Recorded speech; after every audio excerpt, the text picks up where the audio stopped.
বন্ধু-বান্ধৱীসকল astrology চেনেলটিলৈ আপোনালোকক স্বাগতম জনাইছোঁ। 2 জনৰ পিছত বদলাই যাব পাৰে বহু মানুহৰ জীৱন। দেৱগুৰু বৃহস্পতিৰ বিশেষ গতিৰ ফলত 4 ৰাশিৰ ওপৰত নামি আহিব সৌভাগ্য, ধন আৰু সফলতা। আপোনাৰ ৰাশি এই তালিকাত আছেনে বাৰু? ভিডিঅ'টি শেষলৈকে চালে গম পাব। জ্যোতিষ শাস্ত্ৰ অনুসৰি 2 জনত বৃহস্পতিয়ে নিজৰ উচ্চ ৰাশিত প্ৰৱেশ কৰিব, অৰ্থাৎ এই শক্তিশালী পৰিৱৰ্তনৰ ফলত কেইবাটা ৰাশিৰ জীৱনত আহিব ধন, চাকৰি, ব্যৱসায় আৰু সুখৰ নতুন দুৱাৰ। প্ৰথম ৰাশিটো হৈছে তুলা ৰাশি। তুলা ৰাশিৰ লোকসকলৰ জীৱনত আহিব ডাঙৰ আৰ্থিক লাভ।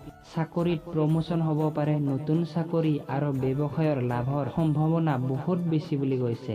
দীৰ্ঘদিনৰ ঋণো পৰিশোধ কৰিব পাৰি বুলি কৈছে এই তুলা ৰাশিৰ জাতক জাতিকাই। এইবাৰ হৈছে বৃশ্চিক ৰাশি। বৃশ্চিক ৰাশিৰ বাবে এই সময় অত্যন্ত শুভ বুলি কৈছে।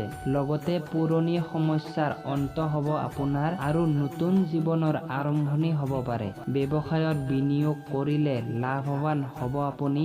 বিবাহৰ সম্ভাৱনাও দেখা গৈছে বুলি কৈছে। এতিয়া হৈছে ধনু ৰাশি। ধনু ৰাশিৰ লোকসকলৰ ধনৰ নতুন উৎস খুলিব বুলি কৈছে। ক'ৰ পৰা ধন আহে ঠিক নাই। লগতে সমাজত মান সন্মান বৃদ্ধি পাব বুলি কৈছে আৰু নতুন ঘৰ বা গাড়ী কিনাৰ যোগ্য আছে বুলি কৈছে। দীৰ্ঘদিনৰ সপোন পূৰণ হ'ব বুলি কৈছে এই ধনু ৰাশিৰ জাতক জাতিকাই। বন্ধু-বান্ধৱীসকল, ভিডিঅ'টো চাই আপোনালোকে কেনেকুৱা পালে আৰু আপোনালোকে কি ৰাশি আপোনালোকৰ এই ভিডিঅ'টোত কমেণ্ট কৰি যাওক। আগন্তুক দিনলৈকে আপোনালোকৰ ৰাশি অনুযায়ী মই ভিডিঅ'বোৰ লৈ আহিম। আপোনালোকে মোৰ এই ভিডিঅ'টো চাই কেনেকুৱা পালে কমেণ্ট কৰিব, লগতে ভিডিঅ'টো লাইক কৰিবলৈ নাপাহৰিব।